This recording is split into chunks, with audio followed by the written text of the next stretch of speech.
আমাৰ ট্ৰফি এটা শ্বহীদ হৈছে। আমি ভাবিছিলো বঁটা বিতৰণী অনুষ্ঠানৰ কাম, তথাপি আমি আগতীয়াকৈ কৰি দিবলৈ কৈছে। মই শ্বহীদকো অকণমান মৰম জনাবৰ বাবে মই অনুৰোধ জনাইছো।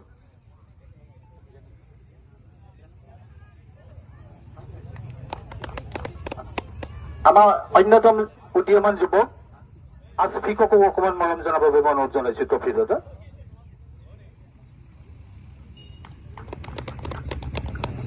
ইয়াৰ পিছতে মই অকণমান শুভেচ্ছা জনাবৰ কাৰণে মফিজুদ্দিন আহমেদ আদাক মই অনুৰোধ জনাইছো।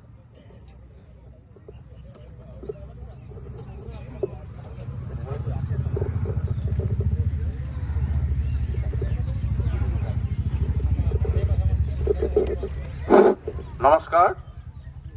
সকলোটি আমাৰ খেলুৱৈ আৰু যিসকল খেলবিদ আৰু খেলুৱৈসকল আৰু যিসকল আমাৰ খেলুৱৈ প্ৰেমিকসকল আৰু আমাৰ ইয়াত মানে আসন গ্ৰহণ কৰা বয়োজ্যেষ্ঠ আৰু মোৰ বলিষ্ঠসকল, জয় জয়তে মই এই যিখন খেল খেলিছে তেওঁলোকে খেলাইছে নতুন ক্লাব এইটো। তেওঁলোকৰ যি মানে মোৰ ঘৰলৈ গৈছিলে তেখেতলোকে এনেকৈ খেল এখন খেলাইছো বুলি তেখেতলোকে কৈছিলে। মই তেখেতলোকক কৈছো ধন্যবাদ জনালো।